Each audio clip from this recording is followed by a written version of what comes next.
Hi, is mi sé Emily agus is spráil am radí nuáil am a gcónaí. Féir a dia you sought am kill a law. In you've by me the fallum ken queen a brian and camera digitalk. You sought in meeting camera digitalk gach ein law. O can I down a good few. Ach Sean come a vierner and good as milka. Ken queen a brian sheet. Ken queer fader lash and camera biog in my phone, picture a glacka, marsha. Nuair bhrúan tú an cnap seo a scléan an chola agus tagan an salas tríd an oscailt isteach I linsa nó súil an chamra. Tá sé ar nós curtína thurn siar le salas na gréine scuile isteach, ach le camra ní gá an curtína thurn siar ach ar feadh cúpla millisecond. Ní hastíon ón túil nó ón ráiteoir mar a thugtar air, ach an méid sin ama le pictiúr ghlacha. Nuair hagan an salas ar an ráiteoir, Arian Shane Solis I Gorhi Lecturach. Is féidirling I seo hasbont trí grúan graphic glacha. An ish, ompian an camera an Solis isteach a big tlíní le sunrí riverí. Agus dómh éid pictalín is as iard a caidán an fictúir. Machlachan tú pictúir de chuine nó de rod a haig bag a goró bhar, tho sean sound go meid an pictúir de léir. Ach, má ordíonn tú luas an cola, beag an pictúir níos sa léire. An ish, tho is a go cén cuian a brí an camera. An a spéisiúil nach bhfuil, go dtí an céad ó eile, slung go fóil.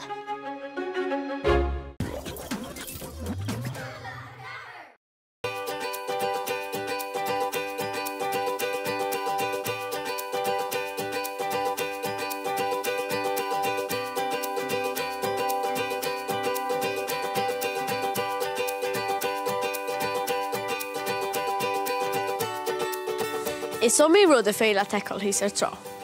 Feictar aon clocha isce agus go leor ó eile.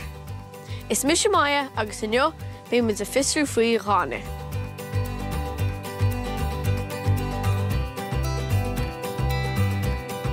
Tá san na lug céir leis is cotul gáine. Ach céir go dtíadach é gáine. Is éir atá an gáine ná písaí bagad a chlocha a brisú ó chlocha móra a bul na chéile ar fan na cétas na mílte bliana. De lú an ránaín gáine is mína agus is sinne atá se.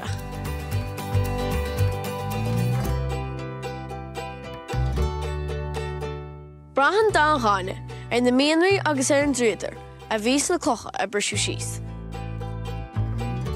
Feice tú go míon an gáine níos dúracha in áitúáin ná an áiteile. Báinn se seo leis a méid calcium agus íran a bhíonn na clocha a bhristar síos. Tá clocha an láide nach bhfuil, mar sin cecha í bhristarid. An áirg is cúis leis. Tá clocha láidir ach tá áirg níos láidir a fós. Fiú go dógan sin na cétas na mílte bliana iad a bhrise is é an tuisce is cúis leis. A bhacha tú cruthanna sa gáin a riamh. Feictar páil na scanna mar nó bhíonn sa tíd amá. Agus feictar rian a bhágan na lugach ina í chamá. Breanann sé cinneachas le ucht a róta ar mhór gáine. Ar nói is féin linne cruthanna chuir sa gáine freisin.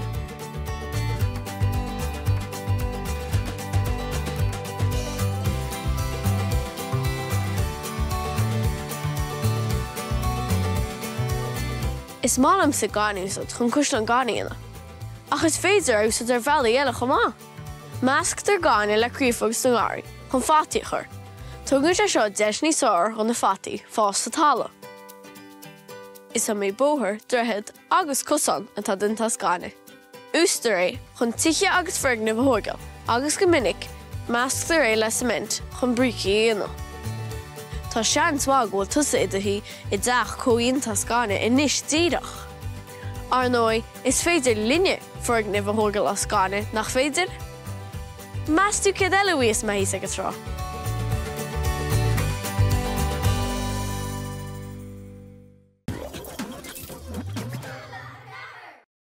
Sumúrút féidir a eiceáil ar bherm. Feictar anmhí, glasraí, toirí, innealra agus go leor eile. Is mise Michael agus san jobh be muid a fólam faoi asal. Bhí chról táhachtach ag an asal ar airmach na héireann san am takáte. Tharnach siad múna an bortach, dúmprach siad daoine agus airí agus chláánach siad clocha as na gairíthe. Ar a bhár sin ba feadtaí iontacha iad. Ní bhíon asal ag obair ar airmach níos mú maiall ar an innealra nó atá ain. Cuinnn go leor fermóirí mar feadtaí iad fós.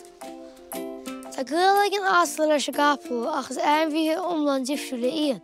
Tá tréithe ar le ag an asal. Bhí muin gear agus clós a FHADA dorcha. Bhíonn siad fáideach agus is deocra getú antas asal na capal. Is anmhí aiscirtí agus gráir an tasal. An rosáid gur anmhí cadracha iad asal. Is minic bhíon dlúchárde acu sa tréad. Cúnaí na hasan seo san áirí ach táin siad ina golas sa stábla ar an dhíomhre nó na rí strach Amsterdam. A chúla tú asal a grágaí riamh, is minic a hosan an asal a grágaí na tá ocrasaid. Icinn siad fér san áirí den chuidí smú, ach tugtar fér teirim agus carce rób ar an dhíomhre nó nach mí mórm fér ag fás. Is brála hasil toirí freisin, mar hampla úlaí, bananaí agus puirí, ach ná túr inniu go rób. Ní féidir a hasil inniu na canine na garlóig ishe, mar ghéann sé dochar rób. Tá sé an éasca ar a thuas de hasil. Scóptar muin gan asal chur lá le na chuineál gláán agus ásta. Well, snáim sinniuh, gus íon chéidir eile slán go fóliach. Hiya Corda, is Misha Neve agus do sé a nám dún rein shept na seal a chur a bhaim. Inniu, bé muid ag fálam codas an tám a léimh. Tá mo clog agam an seo agus tá muid réile dul. A Rylin, seo ai an clig. Bín ivracha ar an imala ceirín lin an tám a léimh. Tá gach ivraun ó hain. Godóéig glíon muid lámha arthú seo.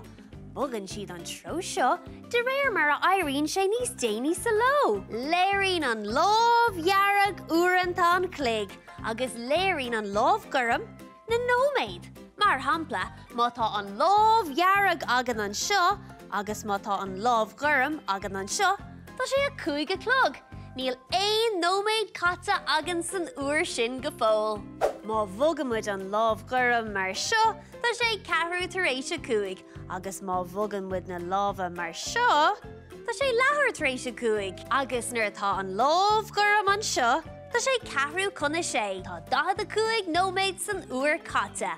Mar sin, má tá an lámhgurm ar an taobh seo, cílíonn sé go dtí, agus má tá sé ar an taobh seo, cílíonn sé tar éis. Anois is féidir linn an tám a léimh. Ní bheith tú déanaach don scóil riamh a ríis. Hi, is me sé Húdi, agus is brelam rudaí ura a ólam a gcónaí. Bhí rudaí a úsmuid ahan le, na na targaí a igemuid ahan le. Inniu, be muid ag fólam faoi gran rásta. Is brelam sa bheith ihe gran rásta. Gathairí is mé ag orcan na scanainis fearlam. Anéice aon duine ag siúlaiste a Buchtalan le bála mór grain mar seo. Mar sin, cén dóid a nairíonn na rudaí bugad buí crai seo, is deach ins na rudaí móra bugad buena seo. Tá an grain seo difriúil ón grainna ecinn tú ag barbecue nó ag bíalam. Nuair héann tú an grain seo, ní phléascann se cos le grain rásta. Tá an grain seo níos buige ná an grainna úsaistemuid le haid grain rásta. Tá péire acu táis agus bug ar an thuastaí, a tá bléasc crai ar an grain seo. Mar sin, nuair a héanmuid an péire acu, scílann an grain seo leis an teas go forrast, a coinníonn an grain seo an teas is tío, mar go gceaptar an teas is tí sa bléasc. A go déan difar a ngeanann sé sin. Well, tá an grain seo táis faoin chracan, agus nuair a héann tú suas é, chompaíonn an teas sin ina gháil. Neall éon éit ag an gháil le gháil mar nach bhfuil éon fós a ran, agus tá blias gan ran rá léidir, mar sin pléscan an gala má, agus is a sin a hagan an fuam sin, sinní an gala ag éilú go gasda. Agus sin, bail an mór gran rás de gentagum. Agus díra chu blasta ceanna. Ba cháird bheith rant, nar thar. Ná, beidir go níos an chéine, go dtí an chéidir eile chuirde slán go fáil.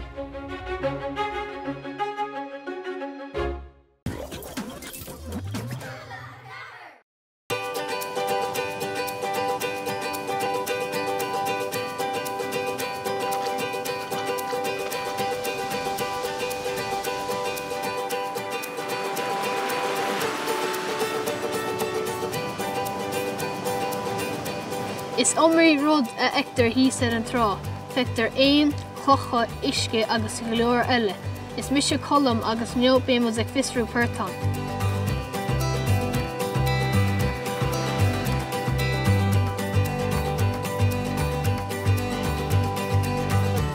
Tá rionntá cinálach difriúil puirtán an.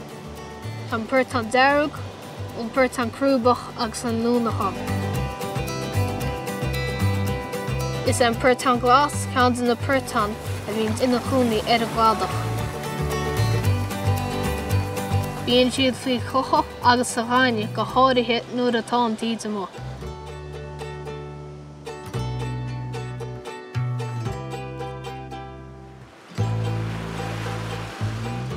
Is scrobhlathirí iad na puirtán glas. Is an siad éisc, feamin agus riberóbis.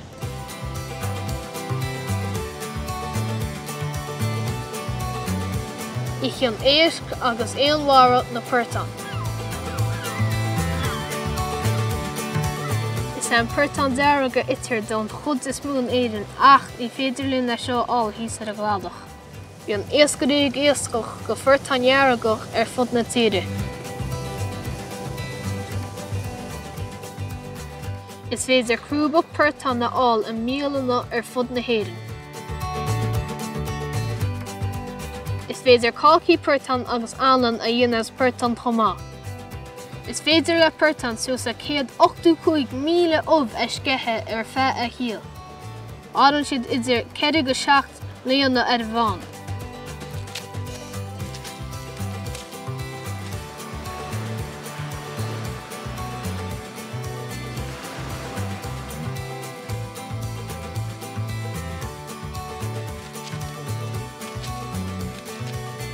Cáiríonn puirtán lena chéile bia a all.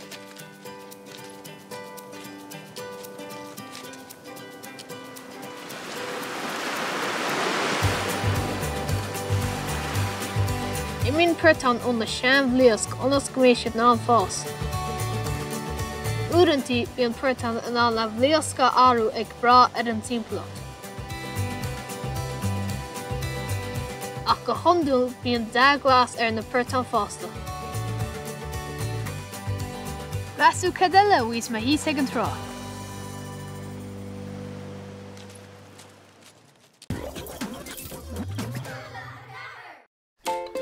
Is omí rud ar féidir leat a eiceáil ar an bharm. Feictar ainmhithe, glásarí, torthaí, inálra agus go leor eile. Is mise séna agus anneá bé mu a fólam faoi gáir. Is ainmhí meán bhéide é an gáir, ó bhfuil blúchuil leige leis an gcuire. Tá crúba agus arca air. Is ainmhí cuideachtúil é an gáir. Nuair a bhíon gáir ag caint le chéile, bíonn siad ag méalach. Tá go leor gáir ina gcónaí ar airmacha an éireann, ach chunaí na formhór acu ar chléifte.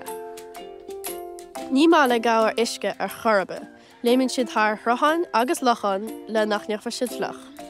Tugtar poc gáir ar gáir fearan, agus tugtar minseach ar gáir banan. Tugtar meanán ar gáir óg. Má cheapan gáir go bhfuil sé muil, ligann sé srí chun fánacha chur ar an tréad. Is liviúir é an gáir. Cialann se sin gníchann sé plandaí a bháin. Ísan an gáir fér tírim agus locha. Bhíonn gáir an éisialach maidir le bia. Tá béal sóghirtaithe acu. Aithníonn siad rudaí lena meola agus bia glán, bhlasta á chuirtú acu. Ní isteach siad bia a bhachan na láir ar an talamh an láir fad. Fáin muid baine ó gabhar. Úsáid tar baine gabhar chun cóis, iogurt agus uachtaróta i dhéanamh. Agus ótar leis féin é. Bí an cóis gabhar le fáil is salad go minic. Tá buntáistí fri athlastacha ag baint le baine gabhar freisin. Mar sin, chur an go leor daoine a bhfuil achma orthú ar a gcorpa, na faoi sibh a chuirt do chracan. Sin é weimsiad an láinne, go dtí chéidir eile, slán go fóil! Hi chuirte, is mission Níomh agus tá sé an amdún Ryan Shefton a síla cur a bhaim. Inniu, bé muid ag fálam conas ílacha a cur de bhróga. A Rylin, dús, bear grimer an dóhíh le de úrdóg agus do curvéir. An sin, cur ílach an tíomhheas faoin ílach eile chun cro ex a dhéanamh. Tóg an tílach ar bun agus tarring haar an ílach eile é, agus is steach sa fáil. Anis, tóg an dó ílach agus tarring orthú go láidir chun snáim a crothú. Lúb an tílach mar seo, agus bear grimer díreach an naca leis an snáim. Anis, leis an lámh eile, aim si lór an íli, agus tarring a dro an snáim é ag crothú lúb eile ar an tíomh seo. Leis an gurcuig ag céine is a bhí agan níos luúthe, déanam muid cro ex leis an dó lúb. Déan cínta go bhfuil do bhéir sa lór chun spósa ágáil. Tóg an lúb ar cúil agus tarring haar an ceann eile é, agus is teach sa fáil. Ar deire, tarring an dó lúb go láidir. Sin é, má sibh sa bhaile, anis is féidirlinn ílacha a cheangailt.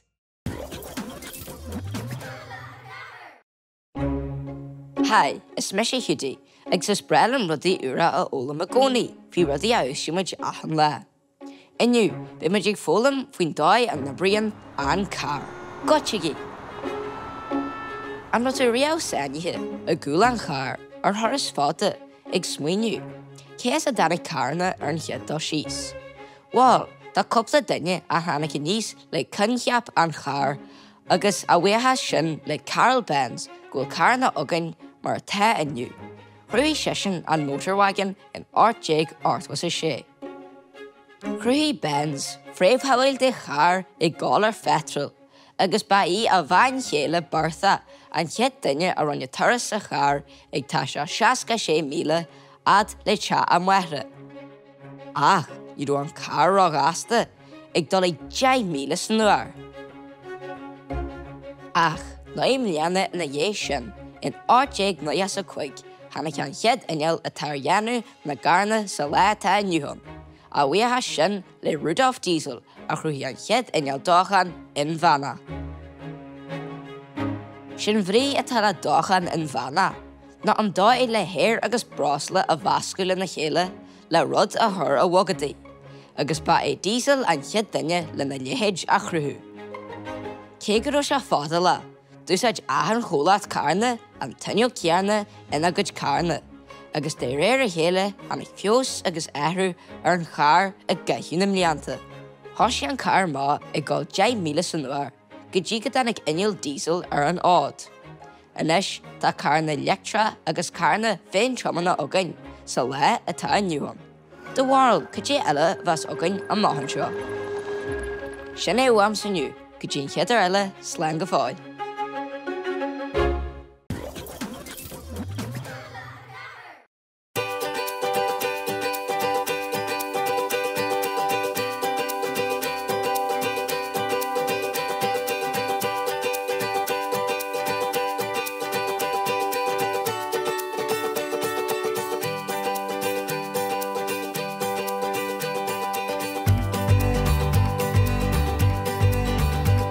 Is omí rud de ectar hísa an thrá. Feictar aon cocha isce agus go leor lár eile. Is mis sé colm agus an neo, bí mas ag fisrú riberóbis.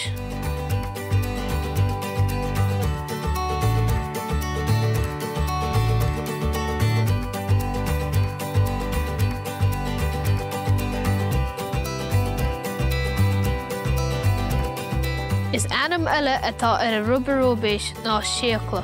Is cruúsaí soch beag éon rubaróbéis a bhíonn ag snáb a bhargaí na héireann.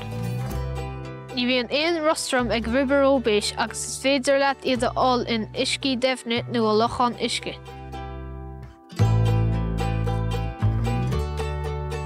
Scúban siad a ghruinneal le na chud an tinne ag cuairtú bia. Bhíonn dat sé scuilsach orú agus súla dubha. Deirtar go mbíonn rarach anmha ag na rubaróbéis agus gúil suas le 500 spísis acu am.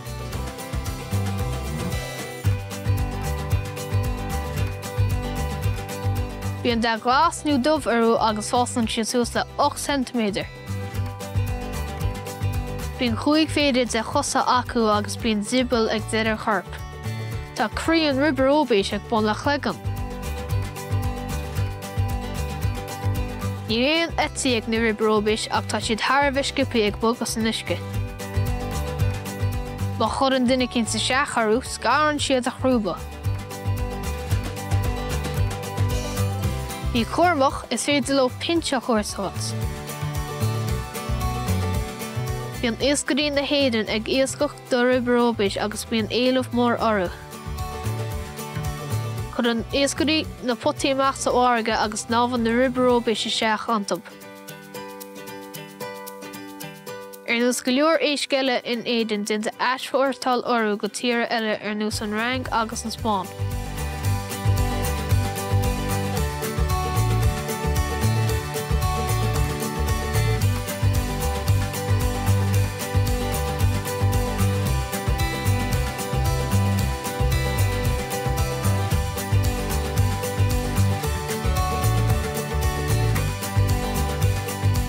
Masú cadelo is ma híos ag an trá.